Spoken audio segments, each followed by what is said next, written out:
Welcome, dreamers, to another journey through time's hidden corridors. I am your guide through the dreaming historian, where ancient mysteries whisper their secrets to those who dare to listen. Tonight we venture into Göbekli Tepe, a tale shrouded in the mists of the Neolithic dawn, long before the pyramids pierced the skies of Egypt. In the heart of Anatolia, buried beneath layers of silence and stone, lies a forgotten temple, built by hands we do not yet fully understand, guided by a knowledge we cannot name. Before we embark on this mystical journey, if these whispers from the past resonate with your soul, let your presence be known through a gentle like, and join our circle of dreamers by subscribing for more nightly journeys into history's hidden realms. Share with us, fellow dreamers, from which corner of the world you are joining tonight's contemplation. Let our global community of mystery seekers connect across time zones as we drift together into the past. Now, settle into comfort, close your eyes, and let the ancient voices guide you into peaceful contemplation. Beneath the quiet sky of southeastern Anatolia, a solitary hill once rested like a slumbering beast. Its back rounded, its skin dusted with grass, its breath shallow with time. For millennia, this mound had no name known to men. The winds whispered over it, sheep grazed along its sides, and villagers wandered by, never suspecting that the earth beneath their feet concealed something ancient, something impossible. This hill would one day be called Göbekli Tepe, or Potbelly Hill, a name given in innocence, long before the weight of mystery clung to its syllables like mist to stone. What lay beneath was not a tomb, nor a city, nor a palace, but a temple of unthinkable age, older than the wheel, older than writing, older even than the memory of the first plow drawn across soil. It was a place built before civilization, and yet somehow it was civilization, not just stones and circles, but intent and vision, a place not made for shelter, but for reverence. And so, our journey begins not with answers, but with questions. Who were they, the ones who shaped these stones? What did they believe, the ones who carved their prayers into limestone and raised them skyward? And why, after centuries of labor, did they bury it all, deliberately, lovingly, as if putting a sacred thing to sleep? Let us return to the moment before its awakening, when the hill was just a hill. The year was 1994, the place a field strewn with rocks and bones. A Kurdish shepherd named Savak Yildiz wandered across the surface, his goats clattering over the flinty earth. He paused at something unusual, a stone jutting from the ground, smoother than the rest, not worn by erosion, but shaped. Later, when archaeologist Klaus Schmidt of the German Archaeological Institute arrived and began to dig, the world beneath the hill stirred. Not a ruin, not debris, but massive pillars, megaliths shaped like the letter T, arranged in rings like skeletal rib cages beneath the soil. Some of them stood over 16 feet tall and weighed more than 10 tons. Each one carved, precisely, purposefully, with symbols, vultures, foxes, snakes, boars, scorpions, etched in relief. But this was no mere art, this was language without words, myth without letters, a story told in stone, buried on purpose, waiting to be read. Schmidt's heart knew what his training resisted. These stones were impossibly old, far older than the pyramids, older than Stonehenge. Radiocarbon dating would confirm it. The first rings were over 11,000 years old. Let that truth settle in your breath, dear dreamer. While mammoths still roamed parts of the earth, and while ice still held sway over great swathes of the northern lands, a people had gathered here not to hunt, not to war, but to build, to worship. But what God did, they raised these altars to. No written record survived them. No oral tradition echoed down the halls of modern tongues. All that remained were the stones, and the silence between them, and in that silence, a world vanished. This first chapter of Göbekli Tepe's tale is not just about discovery, it is about the limits of what we think we know. Until this hill revealed its secrets, the timeline of civilization was thought to be linear. We believed that agriculture came first, then cities, then temples. But what if we were wrong? What if, instead, the desire to gather and worship, the longing to find meaning beneath the stars, came first? Perhaps it was not the seed that birthed the temple, but the temple that called forth the seed.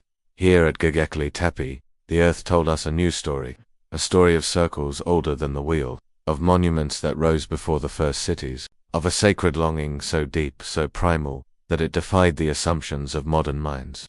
As archaeologists brushed away centuries of soil, they were not just uncovering stones, they were awakening a memory buried in the bones of the earth. A whisper that had waited 12,000 years to be heard again.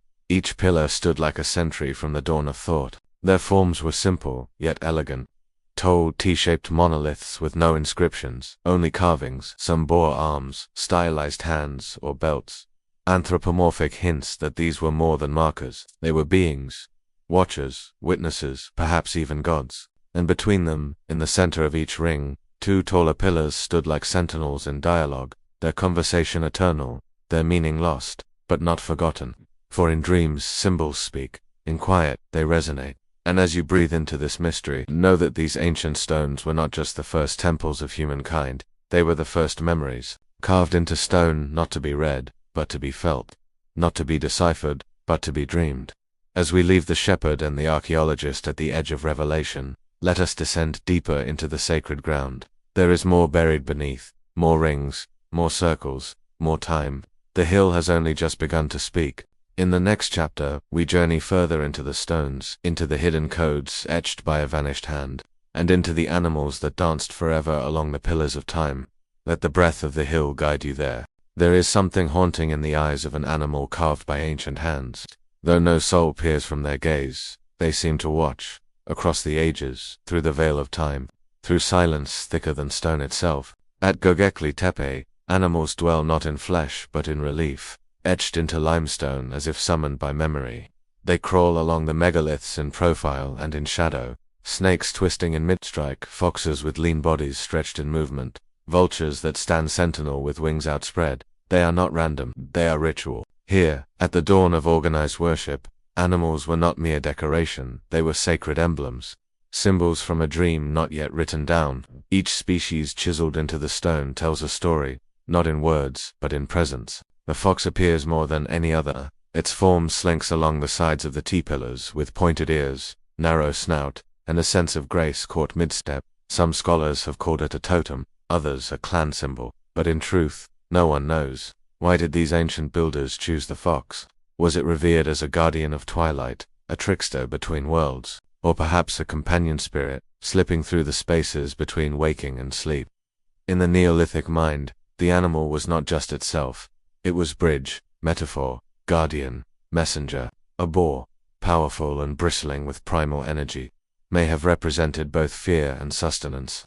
The scorpion, coiled and eternal, may have whispered of death and resurrection. And the vulture, the vulture, its wings outspread not in menace, but in embrace. In later cultures of the Near East, vultures were associated with rebirth, with sky burials, with the sacred passage of flesh to spirit. Perhaps here too, long before Sumer and Egypt, the vulture already carried the souls of the dead toward the heavens. And yet, the carvings do not tell their secrets.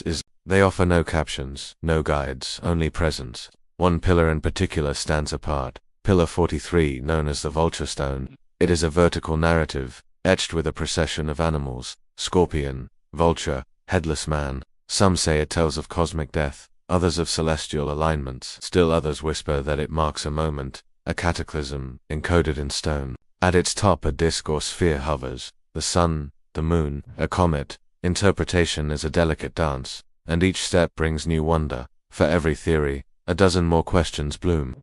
Could these animals have represented constellations? Is the fox Orion, leaping through a sky of myth? Is the scorpion really Scorpio, already watched by ancient eyes in the black velvet of night? Modern researchers have speculated that Göbekli Tepe is more than a temple, that it is a map of the heavens, that its pillars align with the stars, that its animals mark the great sky clock that has always guided our kind. Even the earliest shepherds, it seems, looked upward, not in fear, but in reverence. And as you drift deeper into this dream of ancient beasts and night skies, imagine the builders, bare feet on dusty stone, hands stained with ochre and lime, raising these monoliths not as markers of territory, but of time. A circle of stones to mirror the circle of stars, each carving an anchor, each animal a whisper. Though no texts remain, their language survives in line and curve, in shape and symmetry. These carvings were not idle. They were mnemonic, they were sacred. They were prayer. At Göbekli Tepe we are witnesses not to a single story, but to a worldview. A world where the line between man and animal was not fixed, where life and death were not endpoints, but thresholds. To see as they saw we must quiet our minds. We must return to stillness, to the time before thought became text, before memory became history, before the animal became other. In that primordial silence, they saw unity. The fox, the man, the spirit, all one. The vulture, not a harbinger of death, but a mother lifting souls. Let us linger with them now, in the company of stone serpents and dreaming boars, in the shadow of pillars shaped like gods and guarded by beasts that never blink. For in their silence lies something ancient and true, not lost, only sleeping. In the next chapter, we journey into the question that pulses like a heartbeat beneath every stone. Who carved them? Who gathered the stone, lifted it, etched it, and how did a people, said to be mere hunter-gatherers, build a temple to eternity? Let the animals keep watch as we descend deeper. The wind over Göbekli Tepe carries no sound of hammer or chisel, and yet, here stand monoliths that defy time. Tall, symmetrical, impossibly heavy. Who were the hands that shaped these stones?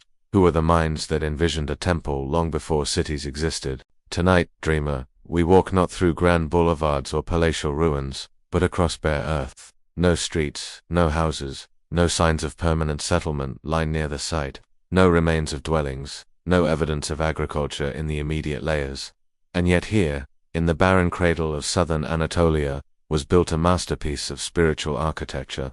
The enigma is profound. According to the timeline taught for generations, humanity moved from nomadic life to agriculture, from agriculture to villages, then cities, and finally to civilization, with all its temples, writing, and governance. Temples, we thought, were the culmination of settlement, not its cause. But Göbekli Tepe whispers a different story. Radiocarbon dating places its construction around 9600 BCE. At that time, human society was thought to be no more than bands of foragers, hunters and gatherers roaming in small kin-based groups, without the hierarchy or specialization required for large-scale architecture. And yet, these pillars rise. Some weigh between 10 and 20 tons.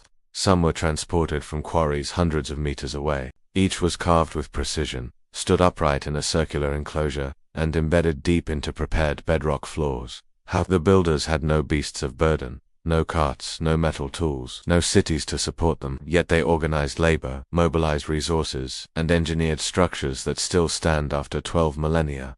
These were not primitive wanderers, they were visionaries. Perhaps they came seasonally, returning to this sacred hill when the stars reached a certain point in the sky. Perhaps different tribes gathered to build together, a convergence of beliefs, of rituals, of reverence. To construct such a site required planning. It required foresight, imagination, and unity. It required something that transcended survival. It required belief, and here lies the heart of the mystery. Was it religion that birthed society, not the other way around?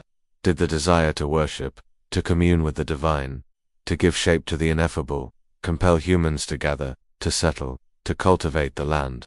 Archaeologist Klaus Schmidt believed so. He proposed that Göbekli Tepe was the catalyst, not the product. That temple came before the town, that ritual preceded farming, and in the surrounding region, evidence supports the shift. After the construction of Göbekli Tepe, signs of agriculture begin to appear: barley, wheat, and legumes, domestication of animals, permanent settlements, as if the stones themselves had seeded civilization. Imagine it now, groups of foragers, drawn to the hill like pilgrims, bringing offerings, building together, burying their dead beneath the soil, and then returning home, changed. Perhaps the memory of the temple remained in them, igniting a hunger not just for food, but for place, a yearning to stay, to belong. And perhaps, slowly, they stopped wandering. The idea of home may have been born not in a hut or a hearth, but in the shadow of a pillar, a place to return to, a sacred axis around which life could orbit. As we drift deeper into the mind of these ancient builders, let us set aside our modern arrogance. Let us remember that intelligence is not owned by the present, that genius blooms wherever need and mystery intertwine. The builders of Göbekli Tepe had no cities, but they had dreams carved in stone. They had vision. And above all, they had purpose. As we prepare to descend into the next chamber of this long-forgotten temple, we must consider not just who built it, but why they buried it.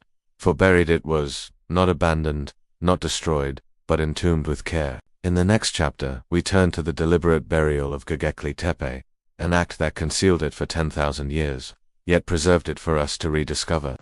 Let your thoughts drift now like wind across sand. The mystery deepens. Beneath the soil that once cradled a shepherd's footsteps, beneath the centuries of silence and wind, the stones of Göbekli Tepe lay not as ruins, but as sleeping giants, buried deliberately, protected with intention. This was not the slow covering of time, this was ritual. With hands, both gentle and reverent, the builders of Göbekli Tepe sealed their sacred spaces, not with earth alone, but with fragments of daily life. Tools, bones, broken blades, and pieces of their own carved stones, as if the very breath of the people who had worshipped here was gathered and folded into the soil, layer by careful layer. Why would a people entomb the holiest place they had ever built? To protect it, to mourn it, to end it? Or was the burial itself the final act of worship? Modern archaeologists, puzzled by the pristine condition of the monuments, found that the infill was not haphazard, it was systematic. Thousands of cubic meters of rubble, carefully packed around the T-pillars, preserving them not just from erosion but from being forgotten. Yet forgotten they were for 10,000 years, until the hills stirred once more, and the stones awakened beneath the hand of Klaus Schmidt and his team. But the question remains like a whisper that refuses to fade. Why bury it at all? Some scholars suggest that the burial marks the end of a cycle, that each stone circle, once complete, served its sacred purpose, and then, rather than being left to decay, was ceremonially buried, like an old friend laid to rest, like a memory returned to the earth. In this view, each ring is a chapter, and the hill itself is the book, a layered library of spirit and stone. Other researchers believe that something deeper stirred, that the builders, or their descendants, experienced a shift, perhaps in belief, in leadership, or even in environment, that the spiritual system Göbekli Tepe embodied was no longer needed, or was replaced by something new. Perhaps the burial was not an ending, but a transformation, a metamorphosis, like a cocoon, wrapped tight, waiting for its next form to emerge. There is also the sacred act of forgetting, known to shamans and mystics across cultures, the belief that some knowledge must be hidden, sealed, or returned to the earth, so that it can be rediscovered in the right time. Was Göbekli Tepe a time capsule? A gift meant not for the builder's children, but for the far descendants of the future. For us, let your thoughts slow here, dear dreamer. Imagine the last ceremony, the final gathering beneath the moon, the last chants echoing through the stone rings, fires flickering along the carved animals, and then, the silence. Hands scooping earth, laying bone and tools, stone and ash, closing the gates of the sacred, turning the temple into a tomb, but not a tomb of death, a tomb of memory, a place where the earliest dreams of humanity could slumber safely, until we were ready to understand them again. The burial preserved not just the stones, but the questions. It denied decay, it denied conquest, it denied erosion and time itself. And now, those questions rise with each unearthed pillar. Why the vultures? Why the foxes? Why the silence? In the slow unearthing of Göbekli Tepe, we do not just dig into soil, we dig into ourselves, into the part of us that still kneels before mysteries, the part that wonders not just how, but why. We bury what we cannot face, we bury what we cannot hold, we bury what we fear to lose, and sometimes, we bury what is most precious, so that it may be found anew. As we prepare to continue this journey, let the image remain, a circle of sacred stones, wrapped in earth like a sleeping thought, a people walking away, not in haste, but in peace, and beneath them, beneath us, a memory waiting to rise again. In the next chapter, we shift our gaze to the heavens, to the idea that Göbekli Tepe may not have only pointed to spirit or to soil, but to the stars. Did the builders align their monuments with the sky? Were these stones also a map of the cosmos? Let your mind drift upward now, through the soft night air, into the constellations of the Neolithic dream. Above Göbekli Tepe, the sky stretches like a forgotten scroll, ancient, infinite, and full of silent meaning. It is the same sky our ancestors gazed upon in awe and wonder, before science dissected it into facts and figures. To them, it was not empty space, but a living dome, pulsing with stories, gods, and guidance. Could it be, dreamer, that the stones of Göbekli Tepe were not only rooted in earth, but aligned with the heavens? The question has haunted scholars and skywatchers alike, because there, in the quiet alignment of pillars and enclosures, some detect a pattern, not random, not purely aesthetic, but celestial, a temple to the stars. Consider this. The builders had no telescopes, no equations, no maps in ink, and yet, many believe they tracked the heavens with a precision born not of tools, but of time, of long, patient watching, night after night, generation after generation. The circles at Göbekli Tepe, known as enclosures A, B, C, and D, are not perfectly symmetrical, but some suspect they follow astronomical logic. The central pillars in enclosure D, the oldest and most massive, may align with a particular point in the sky.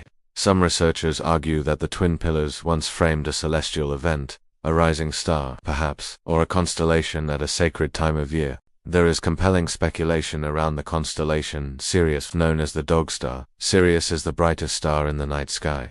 In ancient Egypt, its heliacal rising, the moment it first appeared, just before dawn, heralded the annual flooding of the Nile, a sacred event tied to rebirth and abundance. But even before Egypt, some believe the builders of Göbekli Tepe may have honored Sirius. Astrophysicist Giulio Magli proposed that the enclosures might have been oriented toward Sirius's reappearance around 9100 BCE, a moment of brilliance that would have stood out starkly against the pre-dawn Neolithic horizon. If true, then Göbekli Tepe becomes not just a sanctuary of stone, but a calendar written in megaliths, a machine of memory, a bridge between sky and soil. Others take the theory further. They suggest that the animals carved into the stones may not only represent earthly fauna, but also star patterns, a celestial bestiary. The scorpion on Pillar 43, for instance, may represent the constellation Scorpio. The fox, perhaps, is a stand-in for another astral form. Some even argue that the entire arrangement encodes a kind of Neolithic zodiac. It is a bold idea, and not without controversy, but the impulse behind it is as old as wonder itself. To look upward is to seek meaning, to find order in chaos, to trace stories in stars. Long before books, long before borders, we shared the sky. It was the first mirror, the first myth, the first measure of time. And if Göbekli Tepe is, indeed, a sky temple, then it is the first known monument to that shared mystery. Let us pause. Now, beneath that ancient sky, picture the builders, their fires glowing like earthbound stars, casting flickering light on the carved forms. Their eyes lift upward, night after night. Their children learn the names of stars, not as numbers, but as ancestors, as animals, as gods. Perhaps they did not separate heaven and earth. Perhaps to them the stars were simply the eyes of the divine, watching, guiding, remembering, and in turn they placed their memory into stone, so that the sky would not be forgotten, so that time could be touched. Göbekli Tepe, then, becomes more than a temple. It becomes a dialogue, between stone and starlight, between the seen and the unseen, between the fleeting breath of man and the endless wheel of the heavens. In the stillness of night, the circle of pillars becomes a reflection, the earth echoing the sky. As we drift onward through this mystery, let us remember, the builders of Göbekli Tepe were not merely surviving, they were contemplating, they were dreaming, and in their dreams, they reached for the stars. In the next chapter we explore how the symbols of Göbekli Tepe may echo deeper myths, the proto-myths, the Ura legends, the seeds of all later sacred stories. Were these carvings the earliest scriptures, written not in ink but in spirit? Let us turn now to the mythic memory of humanity, and trace the echoes that lead from a buried hill to the temples of the world. Before there were books, there were stones. Before there were stories told with tongues and paper, there were stories etched in silence, in curves and claws, in wings and eyes carved into rock under an open sky. And among the oldest of these, Göbekli Tepe stands like a forgotten scripture, not a narrative in lines and chapters, but a sacred mosaic of memory. Here, the myths were not told, they were shaped. Each animal carved upon the pillars, each circle formed from megaliths, each mysterious symbol left without explanation, all speak the language of the world's earliest myths. Not myths in the sense of fiction, but as ancient truths dressed in metaphor. Göbekli Tepe may not be a temple to a single god, but a library of mythic echoes, a place where humanity's first stories were anchored into stone so they would not be lost to the winds. Let us begin with the vulture. In cultures across the Near East and beyond, vultures were not merely scavengers, they were psychopomps, carriers of the soul, lifting the spirit of the dead into the realm of the divine. In the mythology of early Mesopotamia, they later appeared as intermediaries, servants of the gods. In ancient Egypt, the vulture goddess Nekhbet was protector of pharaohs and motherhood, but at Göbekli Tepe the vulture appears as early as 10,000 years before these cultures flourished. On Pillar 43, the so-called vulture stone, a vulture stands beside a human form whose head appears to be detached. Above this, a sphere or disk. Some interpret it as death, others as rebirth, or even an astronomical event. But perhaps it is a story, a sacred tale retold again and again in different tongues and temples. The cycle of death and rebirth, the journey of the soul, the flight from flesh to star. And what of the serpent? Snakes appear in Göbekli Tepe with a frequency that cannot be coincident. Coiled along the sides of pillars, clustered in groups, they slide across the surface like veins of myth. Later, in nearly every world mythology, the serpent would take on vast symbolic weight, as guardian of wisdom, as symbol of healing, as tempter, as destroyer, as reborn life. In Sumer, in India, in Mesoamerica, in Eden, the serpent lives. Was Göbekli Tepe the cradle of the serpent myth? Then there is the scorpion, sharp-tailed and ever-watching. In later myths, Scorpio became a constellation tied to Orion and the great cycles of the sky. In Mesopotamia, the scorpion man guarded the gates of the sun. In Egypt, the goddess Serket bore the scorpion as her emblem, a symbol of sting and salvation. The animals here, though silent, seem arranged with care, not as mere depictions of fauna, but as totems, archetypes, mythic messengers. There is a theory, dreamlike and unprovable, that Göbekli Tepe was humanity's first sacred archive, that here, before words, the first universal language was born, the language of symbol. It was not the story of a nation, or a tribe, but of the soul itself. And this story of death and rebirth, of sky and serpent, of sacrifice and sanctuary, would ripple outward for millennia, through the epic of Gilgamesh, through the myth of Osiris, through the teachings of Zoroaster and the rituals of Vedic fire priests, through the temples of Delphi, of Jerusalem, of Mecca, not in direct line, but in echo. Göbekli Tepe is too old for any written transmission, but symbols move through dream as easily as they move through culture, and the dream that began here, among the stone circles of Anatolia, may well have become the spiritual foundation for all that followed. A people with no writing carved the myths into stone, a people with no cities built sanctuaries that held the breath of the cosmos, a people with no books still passed on wisdom, not through scrolls, but through presence. So when we look upon these carvings, we do not ask only what they are, we ask what they remember. Perhaps the builders of Göbekli Tepe were not inventing mythology, perhaps they were recording it, preserving something even older than themselves, a story not of their time, but of all time. The tale of how the stars became gods, how animals became ancestors, how the circle became sacred. As we prepare to move forward in our journey, let this thought settle like soft dust on your spirit. The myth is not dead, it waits in stone, and stone, unlike parchment, does not burn. In the next chapter, we turn to what lies beneath, to the unseen layers of the hill, still unexcavated, for only a fraction of Göbekli Tepe has been unearthed. What remains hidden may yet change, or we think we know. Let us step now into the soil of mystery. Beneath the windswept curves of Potbelly Hill lies a realm untouched by sunlight for over 10,000 years. Only a sliver of Göbekli Tepe's full body has emerged from its cloak of time, perhaps 5%, perhaps less, and the rest still slumbers in silence. Imagine it now, dreamer, beneath your feet. The earth cradles stone circles yet unknown, pillars still standing in perfect order, their carvings sharp as the day they were sealed, whole enclosures, entire worlds of meaning, buried not by disaster, but by intention. It is a temple within a temple, a book of chapters still sealed shut. This is the unseen Göbekli Tepe, the part that breathes only in dreams. Archaeologists work slowly here, not out of laziness, but reverence. To uncover is to risk, to dig is to disturb, and so the hill is approached like an ancient manuscript, page by fragile page, word by careful word, brushed gently by hands that understand the weight of mystery. Beneath the hill, ground-penetrating radar reveals dozens of potential enclosures, circles within circles. Each may hold twin pillars at its heart, each may bear carvings the world has never seen.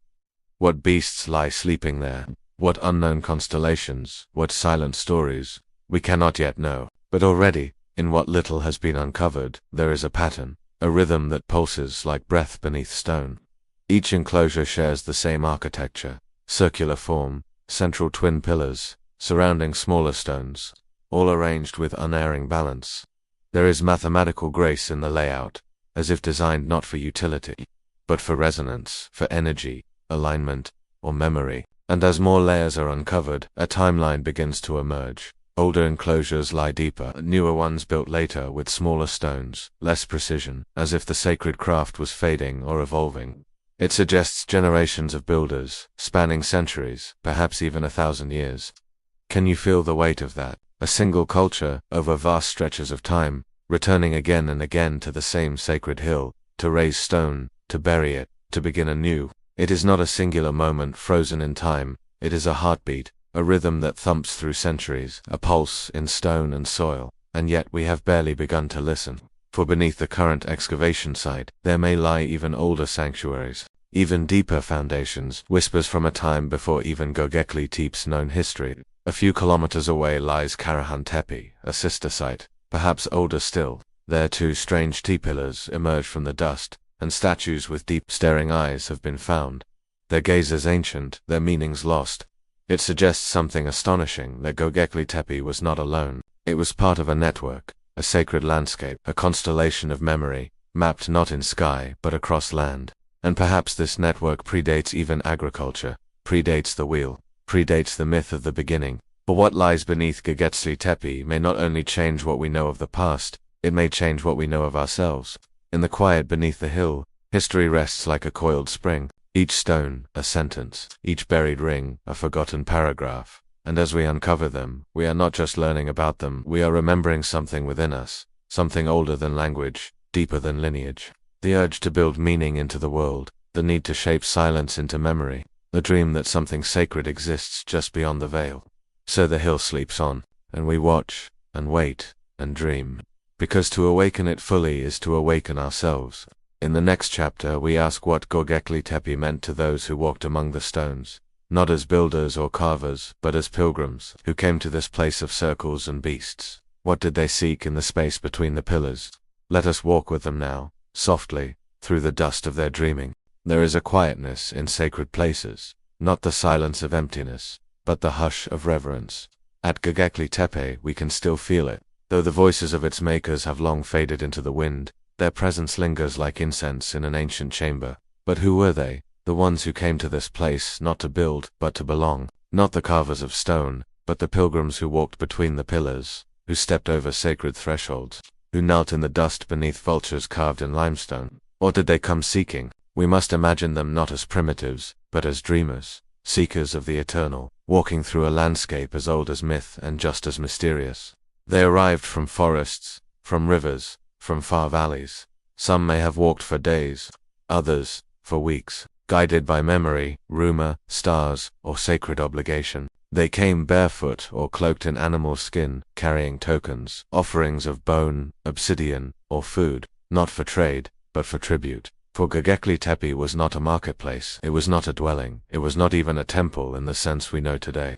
It was something older, something deeper, a threshold between the seen and the unseen. Perhaps it was a place of initiation, a sacred school not of facts, but of transformation. Perhaps only the elders entered the central circle, where the twin pillars stood like watchers. Perhaps the pilgrims gathered around, in silence or chant, as rites were performed beyond their reach, but not beyond their spirit. The stone enclosures, once complete, may have acted like sacred theaters, not for performance, but for revelation. The act of walking into such a space would have been a journey of the soul, from chaos to order, from the outer circle to the center, from the world of men to the world of the divine.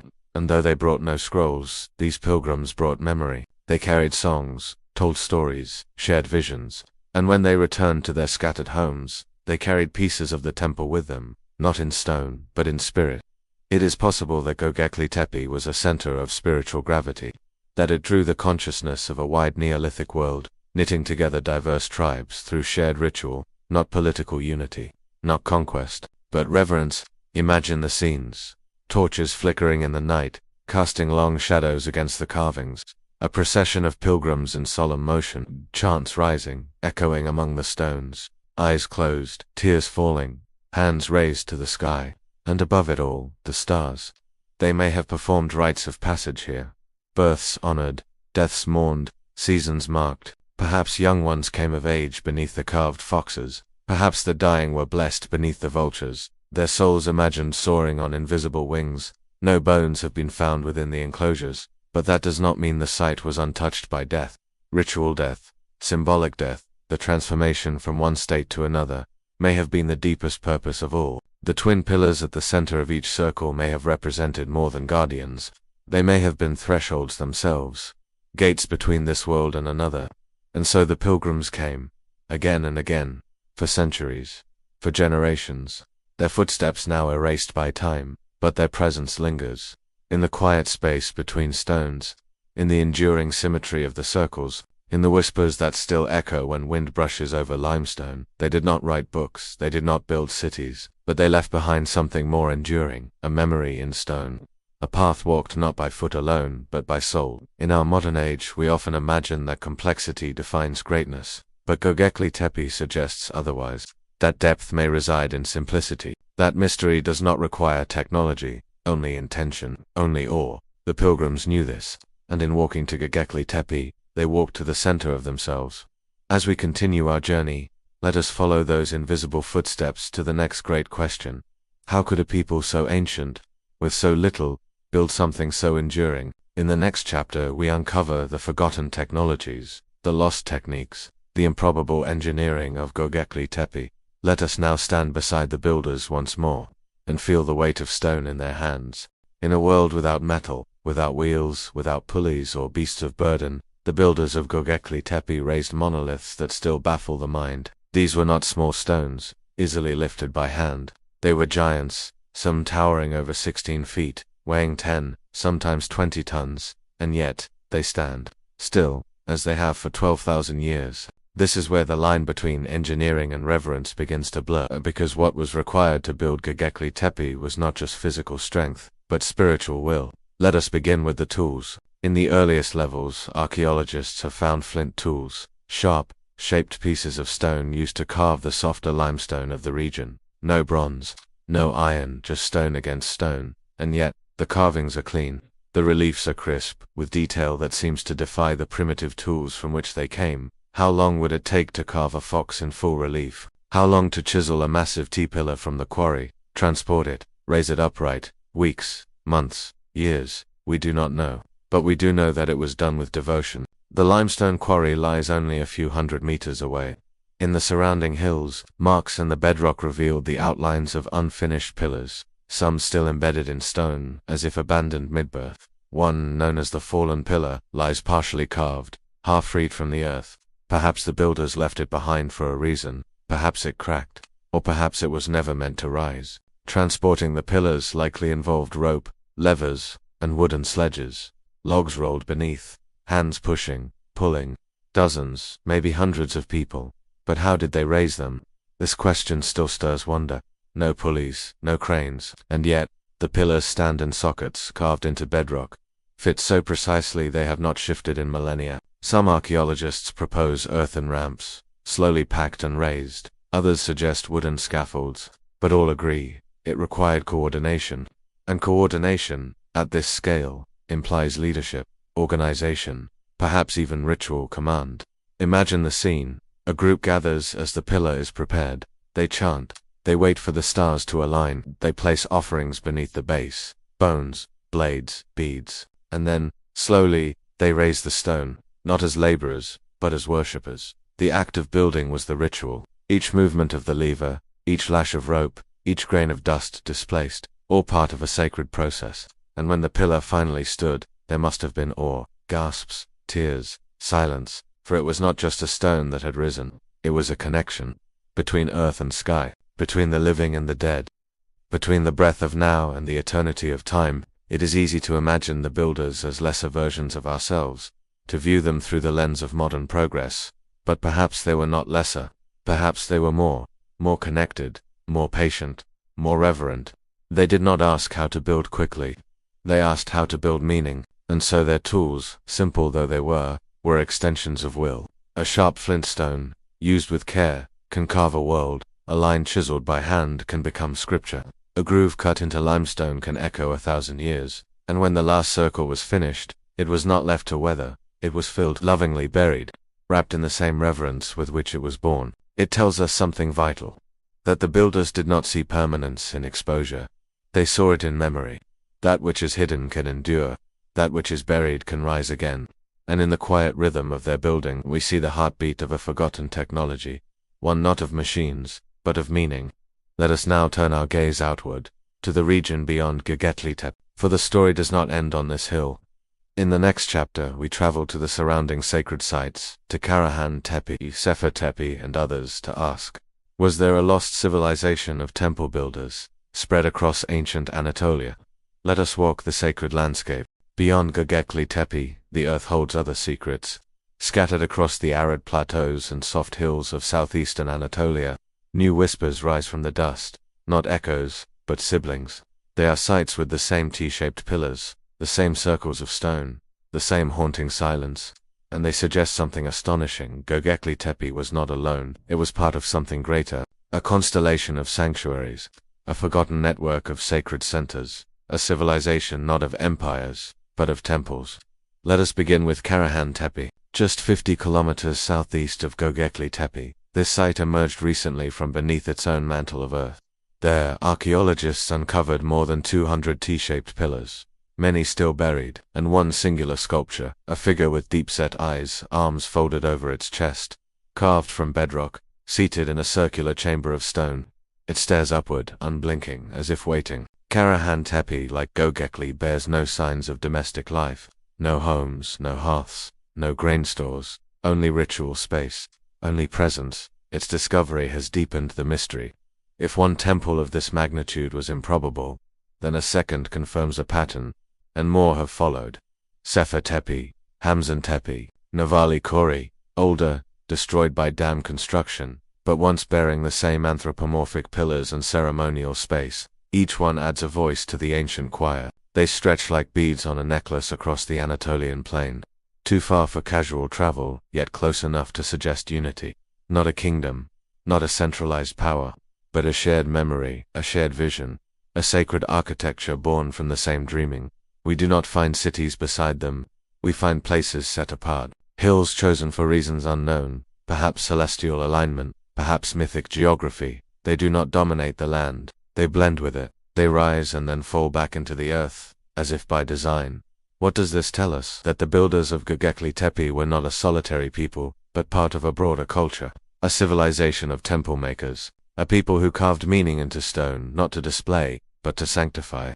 Perhaps each site served a different tribe, a different ritual calendar, a different guardian spirit. Perhaps there were pilgrimage routes, winding between these hills. Perhaps myths were traded like seeds, growing different fruit in each sanctuary. And yet the language is the same. T-shaped pillars, carved animals, burial of completed enclosures, absence of domestic life. They speak of a unified vision, not imposed, but inherited. A sacred inheritance passed not by war, but by ritual. And then silence. Around 8200 BCE, this flowering of temple culture seems to fade. The builders vanish. The temples fall quiet. Why? We do not know. Some suggest climate change. The younger Dryas, a sudden return to glacial cold, may have strained food sources, scattered communities, disrupted ritual cycles. Others whisper of cultural evolution, that as agriculture took root, the nomadic spirit of these temple builders gave way to settled life, and the sacred circles lost their place. But perhaps it was meant to be so. Perhaps the temples were never built for permanence. Perhaps their role was to open a door, a threshold between the mythic and the material, and once crossed, the path changed. In their wake rose the cities of Cataluk, of Jericho, of Eridu, but their foundation was stone, not utilitarian stone, not walls or towers, but sacred stone, stone that dreamed. The temple builders of Anatolia may never be named. We may never find their stories written in clay or carved in tablets, but their legacy is carved into the land itself. A silent network of sanctuaries, echoing a wisdom older than nation, older than writing, older than God. And perhaps, just perhaps, they were not building for themselves. Perhaps they were building toward something, a seed planted deep in time, and we are its fruit. In the next chapter, we shift focus to the twin pillars that stand at the heart of every circle, the silent guardians of each enclosure. Who or what do they represent? Let us step between them now, and listen to the space they frame. They rise like sentinels at the center of every ring. Tall, silent, identical in form, yet impossibly enigmatic. These are the twin central pillars of Göbekli Tepe's enclosures, standing face to face, as if caught in a moment of eternal dialogue. Some call them gods, some call them ancestors, others call them the Watchers, but their true identity, like so much at Göbekli Tepe, remains veiled in mist and moonlight. Let us draw near to them now, dreamer, not with haste, but with reverence. Not to touch, but to contemplate. Each pillar is T-shaped, carved from a single block of limestone, smoother than the outer pillars, taller, more carefully finished. They are not just supports, they are figures. Subtle carvings reveal anthropomorphic features, bent arms along the flanks, fingers that meet at the waist. Belts carved with stylized buckles, and on some loincloths or animal pelts hang in minimalist detail. These are not symbols of architecture, they are beings, but what kind? Their faces are blank, or perhaps their faces are everywhere. The T-shape itself, simple yet commanding, may have represented a stylized human form, a god form, or a spirit of the in-between. They are not seated, they do not dominate, they simply are, standing, eternal, present, always always in the center, always framed by the smaller, outer pillars, as if a congregation surrounds them, bearing witness. And so we ask, what did the builders see in these forms? Did they represent celestial twins, night and day, life and death, sun and moon? Or were they the primordial pair, the mother and father of the cosmos, standing at the axis of creation? In later mythologies, the theme of the sacred twin echoes across cultures. In Mesopotamia, Enki and Enlil; in Egypt, Osiris and Seth; in Rome, Romulus and Remus. In Mesoamerica, the hero twins of the Popol Vuh. Could this ancient form be the ancestor of all those stories? Could these twin pillars be the first telling of a myth that would echo for thousands of years? There is more. Some scholars believe the central twin pillars represent the union of heaven and earth, the sacred center where the cosmic and the terrestrial meet. Others suggest they are gatekeepers, not to keep out, but to invite through. Between them lies space, empty space, but not truly empty. It is sacred space, the axis mundi, the world axis, the place where spirit descends and prayer ascends. To stand between them may have been to cross a threshold, to die symbolically and be reborn, to leave the profane world behind and enter the realm of the unseen. No writing tells us this, but the silence between the stones speaks volumes. In that silence, rituals unfolded. In that stillness, souls changed. And perhaps it is not what the twin pillars are that matters. It is what they do. They anchor, they hold the center, they witness. Perhaps that is enough. For even now, as archaeologists and mystics alike debate their meaning, the watchers remain unmoved, still, silent, steady. They ask nothing, but they offer presence. And in that presence, we too are seen, not as modern minds, searching for answers, but as dreamers, once more, walking barefoot into the sacred circle of unknowing. The watchers do not tell us what to believe. They remind us how to believe, not with certainty, but with wonder. As we prepare to step beyond the enclosures and into the burial layers that covered them, we must carry this stillness with us, for what was hidden was not destroyed, it was held, by stone, by earth, by time. In the next chapter, we examine the act of covering, of deliberately filling the rings with earth, and what that burial reveals about the end of Göbekli Tepe's era. Let us follow the fading footsteps of those who covered the watchers, not in forgetting, but in sacred farewell. There is a moment, in all sacred stories, where the door closes, not with violence, not with haste, but with care, with reverence, with silence thick as dusk. So it was at Göbekli Tepe when the last rituals fell into stillness, and the hands of the living covered what had once pulsed with ceremony. The enclosures were not abandoned, they were not destroyed, they were sealed. Each of the great stone circles, with its twin watchers and outer guardians, was deliberately buried, carefully filled with loose debris, a curious mixture of broken tools, bones, animal fragments, and flint, as if the very breath of the people, their sacred and mundane alike, was packed into the earth. Why? This chapter is not about loss, it is about conclusion, because the act of sealing a temple, like the act of sealing a tomb, is a rite in itself. It speaks of endings, of transitions, of sacred memory being returned to the womb of the world. The builders of Göbekli Tepe, or perhaps their descendants, made the conscious choice to hide the sacred, to veil what had once been open, to return stone to soil. It was not a collapse, it was a closing, but what prompted it? Some point to climate, the end of the Younger Dryas, a period of sudden warming and change. Crops began to grow, animals became domesticated, societies transitioned from foraging to farming. In this view, the rituals of Göbekli Tepe no longer served a purpose in the new rhythm of settled life. Others suggest it was theological, that the belief system that birthed these temples slowly faded, its gods or spirits forgotten, replaced by new myths more suited to agricultural life. But perhaps the most haunting theory is this, that the sealing was the final ritual, the culmination, the completion of the work. A full enclosure may have been seen not as a beginning, but as a whole cycle, one that, once fulfilled, required closure. To bury was not to erase, it was to preserve. Imagine the scene. A procession gathers. Smoke drifts from fire pits. Drums beat slow. The last rite is spoken. And then, handful by handful, the infill begins. Dust, bone, stone, memory. Fathers carry rocks alongside sons. Mothers whisper songs to the earth as they lower tokens of meaning into the space. Fox, teeth, obsidian blades. Fragments of offerings to warn to keep, but to sacred to leave. They are not hiding the sacred from the world. They are entrusting the sacred to the world.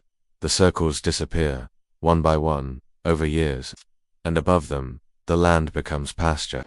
A hill, Potbelly Hill, and there it rests, for thousands of years, unseen, unspoiled, waiting. Only in the last century did the silence begin to lift. When Klaus Schmidt and others arrived in the 1990s, they found not ruins, but time capsules. Stone preserved like thought held in a dream. Pillars still standing, carvings still sharp. This was not decay. This was memory folded into the folds of the earth. And perhaps, in a way, the builders trusted us. Trusted that someday, someone would find a sacred again, that we would stand in wonder before the watchers, that we would listen to the quiet language of vultures and serpents, that we would remember, for burial is not always about forgetting, it is about gestation. A seed must be covered to grow, and so too, perhaps with knowledge, with myth, with the sacred. As we close this chapter, we must ask, what does it mean to bury the holy? What are the sacred things we too have hidden from ourselves? And when we uncover them, in stone, in dream, in memory, how shall we hold them? Let us pause now, dreamer, in the hush that follows ritual.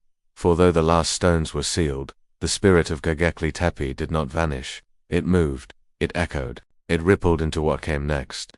In the next chapter, we follow that echo, into the rise of agriculture, settlement, and the slow birth of what we call civilization. Was Göbekli Tepe the spark?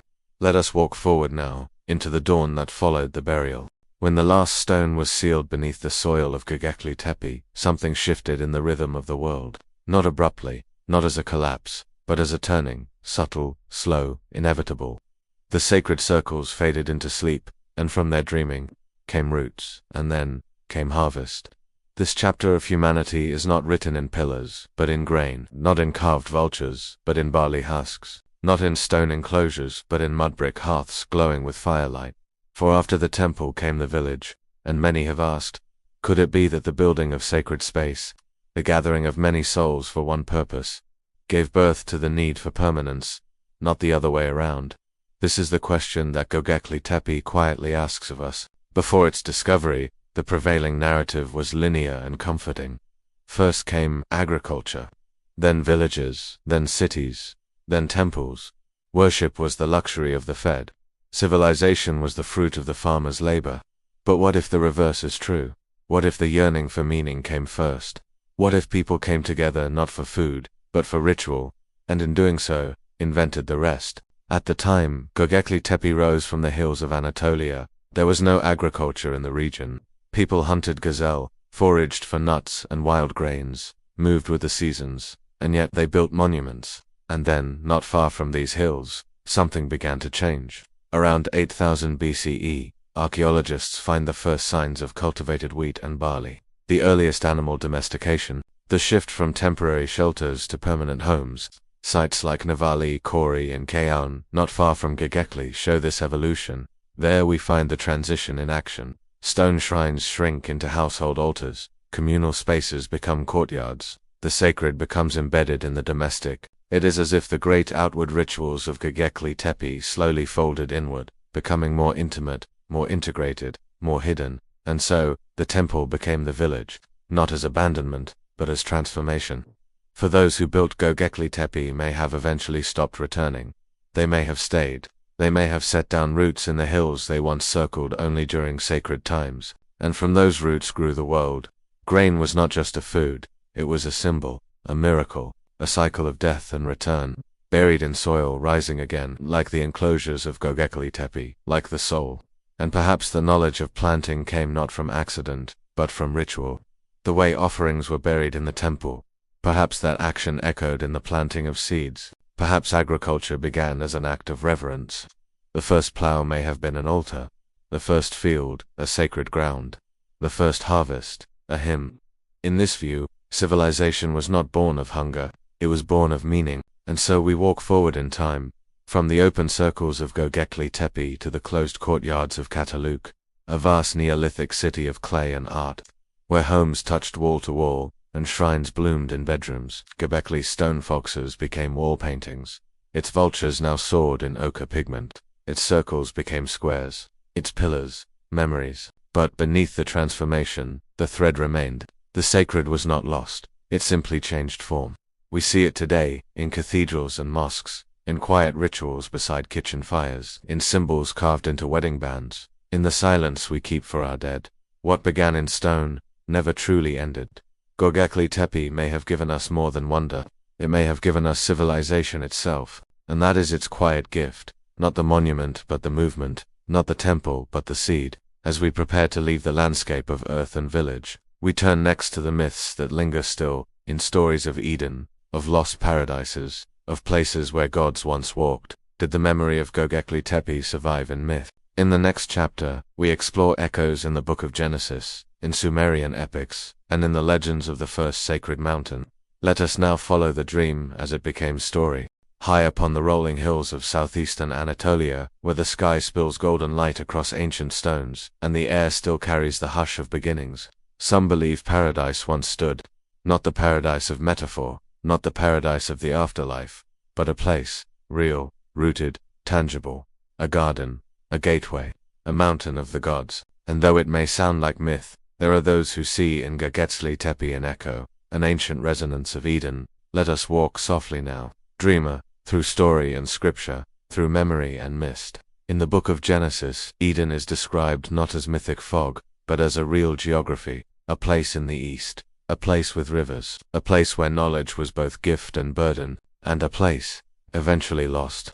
Some scholars, following these ancient clues, have long placed Eden in Mesopotamia, but others, noting the rivers, the mountains, the direction and the scale of time, look north to Anatolia, to the headwaters of the Tigris and Euphrates, to the region now known for a quiet, rounded hill, Göbekli Tepe. Could the Garden of Eden be a memory of Göbekli Tepe, distorted by millennia, preserved in parable? It is not such a stretch. In Eden, humanity walks with the divine. There is no agriculture, only foraging, no city, only presence. And then, the fall, the gaining of knowledge, the planting of seed, the rise of toil. In Göbekli Tepe's chronology, we see something strangely similar. First, a time of sacred gathering, of hunter-gatherers meeting not for survival, but for ritual. Then, a change, a shift toward farming, toward settlement, toward labor, a loss, and a beginning. Was this the true fall? Not a sin, but a transformation.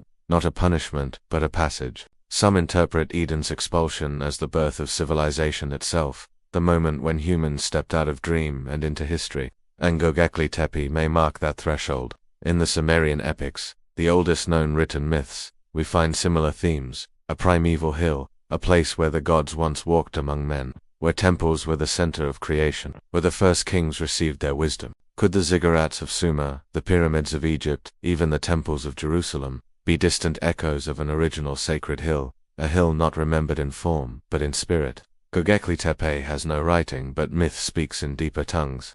The twin pillars, silent, watching, may reflect the twin trees of Eden, the tree of life, and the tree of knowledge. The animals carved in stone, fox, serpent, vulture, may echo the talking beasts of early stories, before language cleaved man from nature.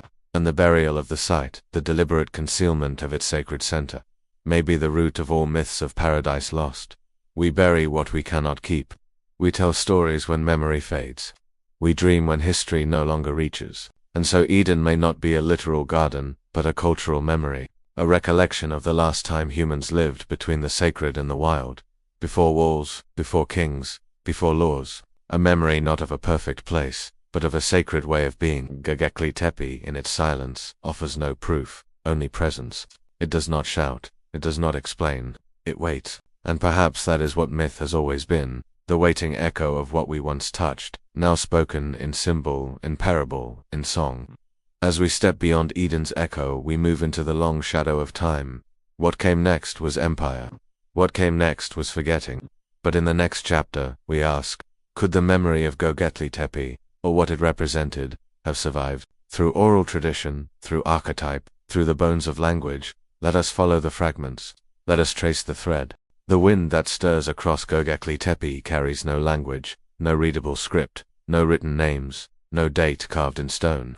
And yet, it speaks. Not in syllables, not in grammar, but in whispers, delicate as dust, persistent as memory, as civilizations rose and fell.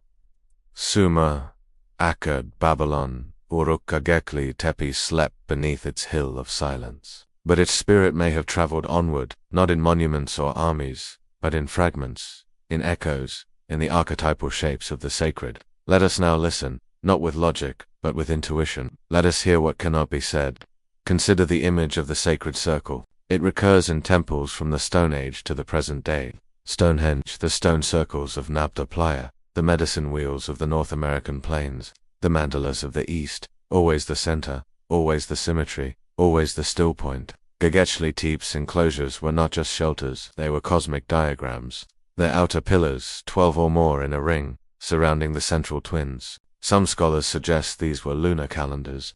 Others say they marked the constellations, but perhaps they were simply mirrors, reflecting the eternal order the builders sensed within. Now consider the animals: foxes, serpents, scorpions, birds of prey. These too traveled across time. In Egyptian myth, the jackal-headed Anubis guides souls. In Hindu tradition, the serpent Nga is a symbol of spiritual power. The eagle soars through Roman banners and native stories alike. These are not coincidences. They are residues of deep story. Stories so ancient they became structure. And beneath those structures lie whispers. In Sumerian temples, twin pillars often framed the sacred statue. In Vedic tradition, the Dvapada, the sacred twin, recurs in both myth and form. In Norse cosmology, two trees flank the path to wisdom.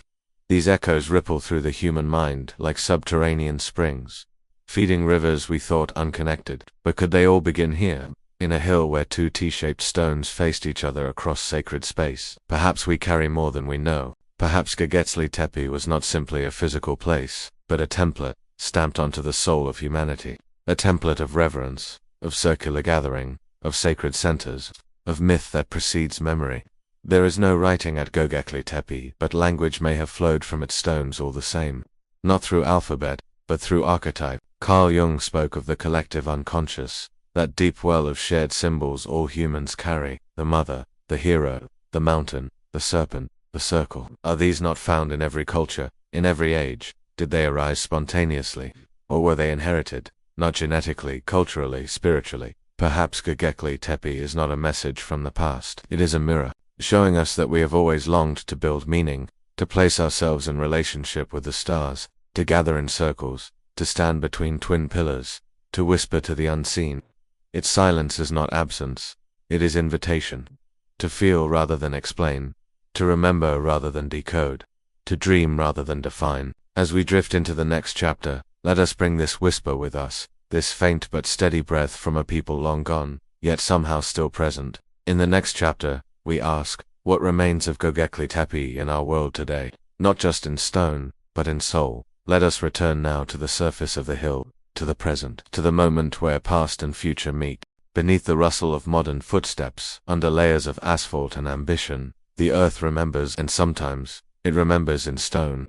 In recent decades, as satellites scan the ground, as archaeologists reimagine our past, and as seekers from every corner of the world descend upon Turkey's southeast, the sleepy hill of Göbekli Tepe has awakened into the present, not only as an archaeological site, but as a mirror of human longing. And its legacy, dear dreamer, is not buried in the past, it breathes beneath our feet.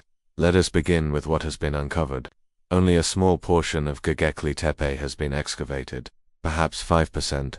The rest remains sleeping, protected, patient, and yet, even this fragment has altered history. Before Göbekli, we believed monumental architecture required agriculture, that religion followed the rise of the city, that civilization marched forward in neat progression.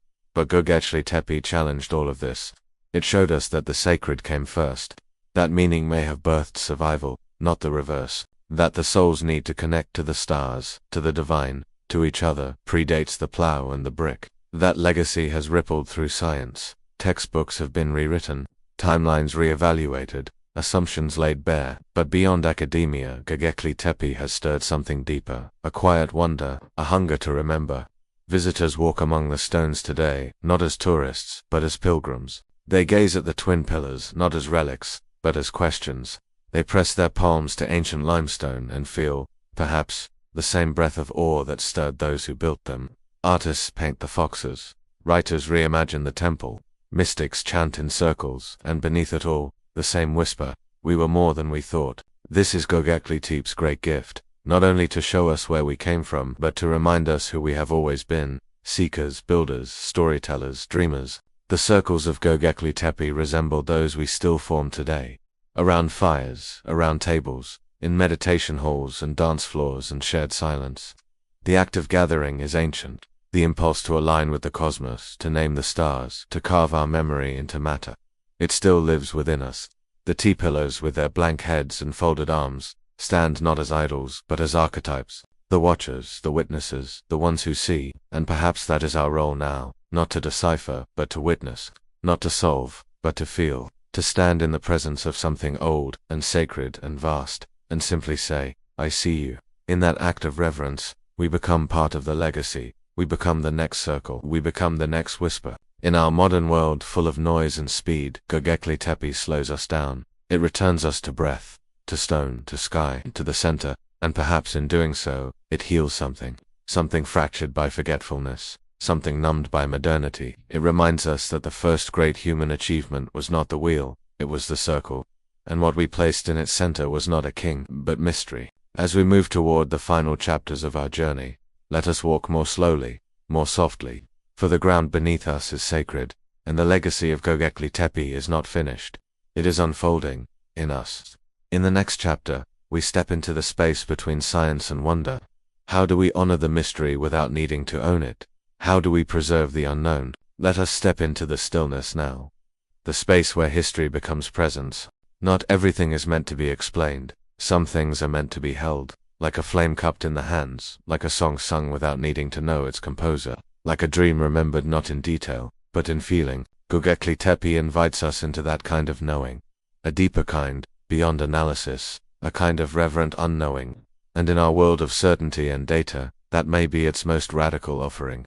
Let us enter this chapter not with questions to solve, but with silence to dwell in. The site itself resists closure. No texts, no graves, no clear purpose, only pillars, circles, stone and breath and stillness. And yet, the more we dig, the more we yearn to know.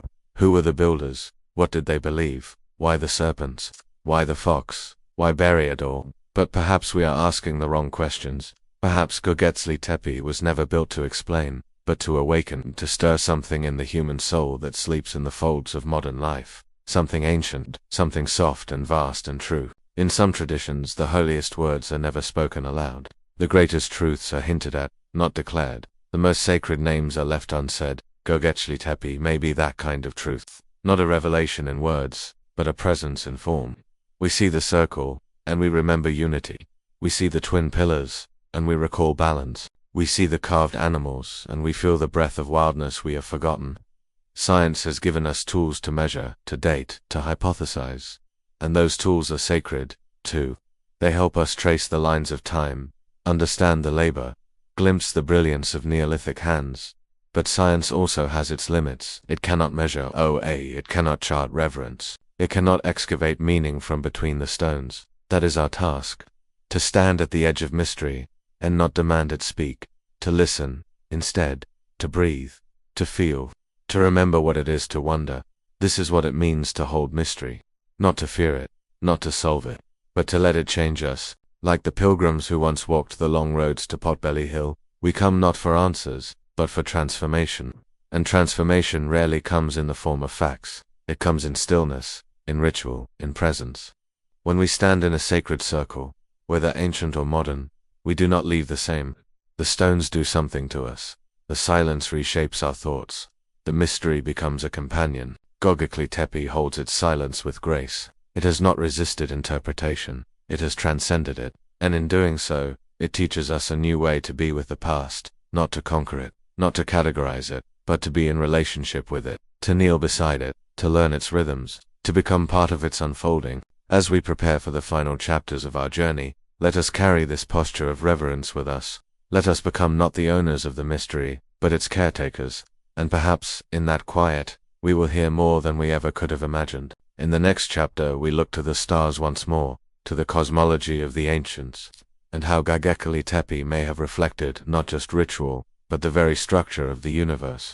Let us look upward, now, with new eyes.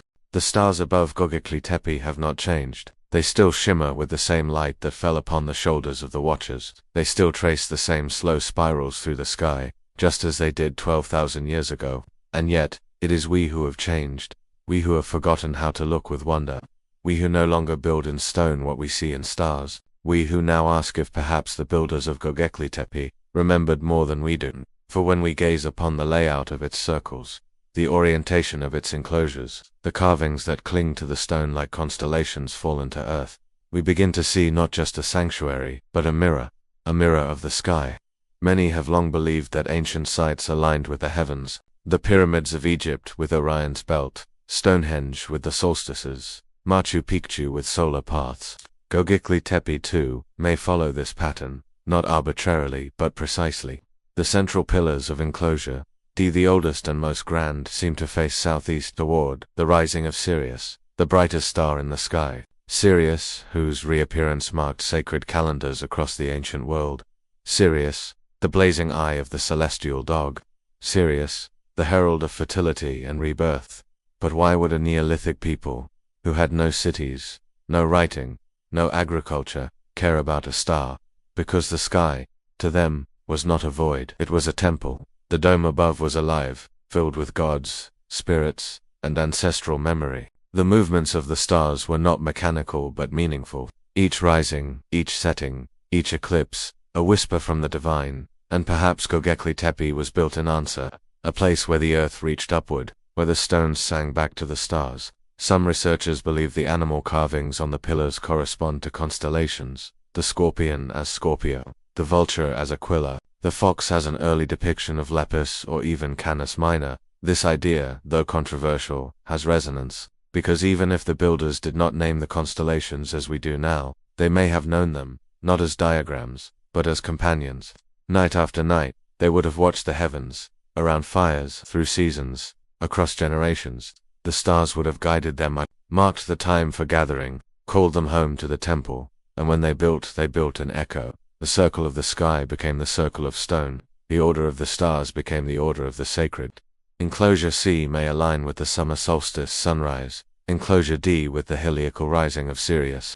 Later circles may reflect lunar cycles, equinox paths, or stellar transitions. It is not proof we find in the stones, it is possibility, but perhaps that is more powerful. Because what Göbekli Tepe offers is not a system, but an invitation to look again. To see the sky not with cold eyes, but with reverence. To feel the heartbeat of the cosmos reflected in ourselves. For what is a temple but a map of the universe, and what is a stone circle but the still center of a turning world? As we look upward, we also look inward.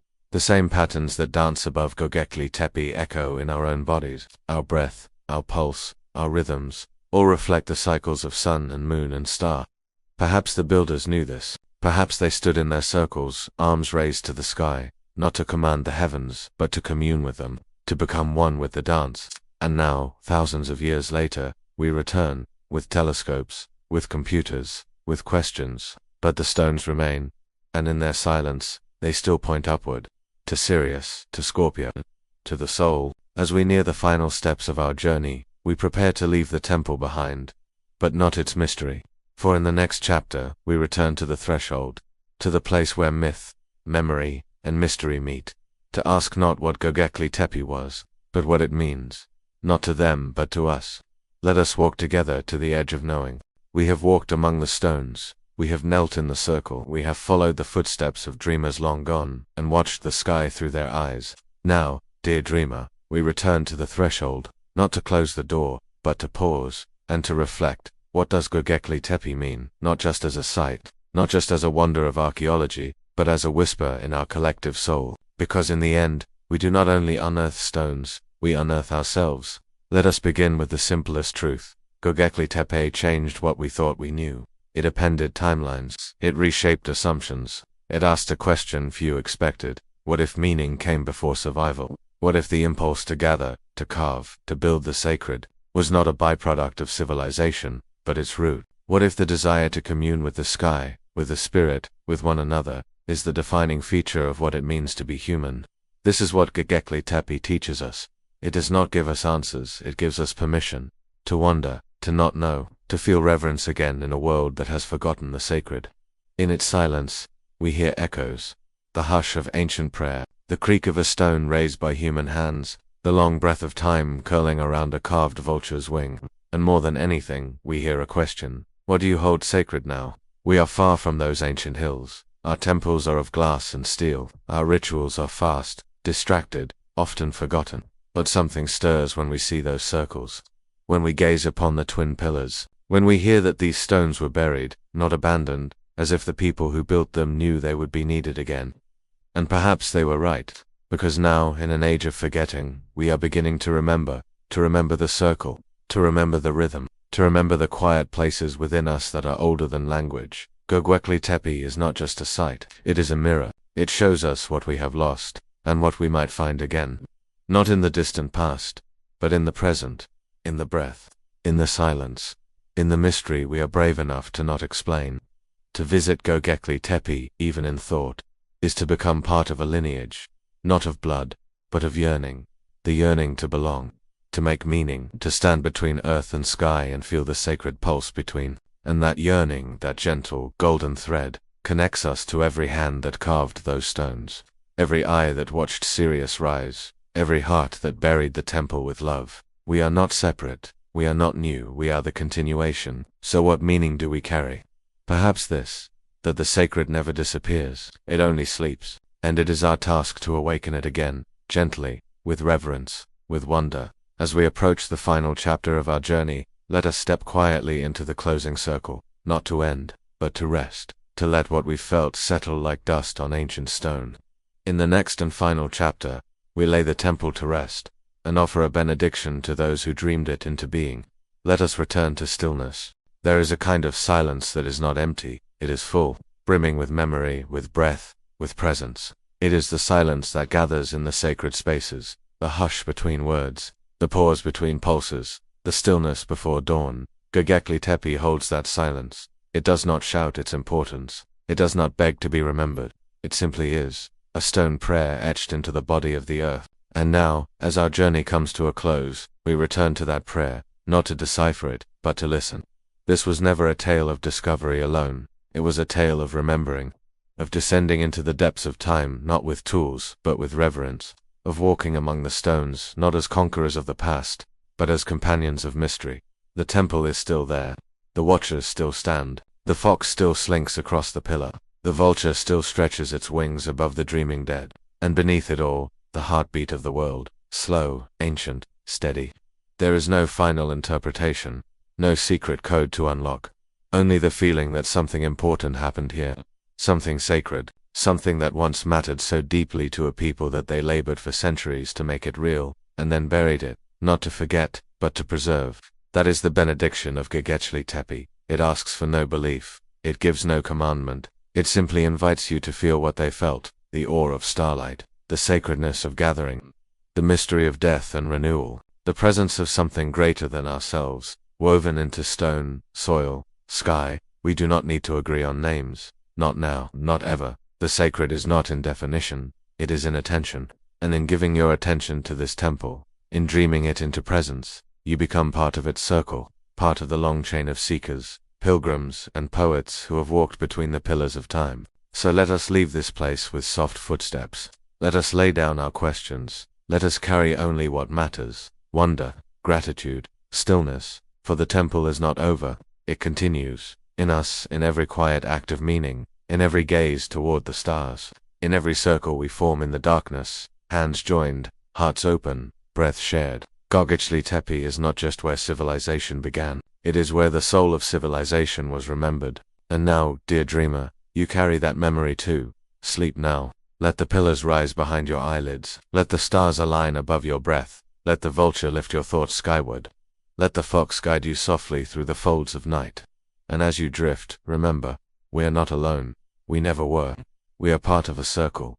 Ancient, unbroken, sacred. Sleep well, dreamer, and let the benediction of stone cradle you in the arms of time.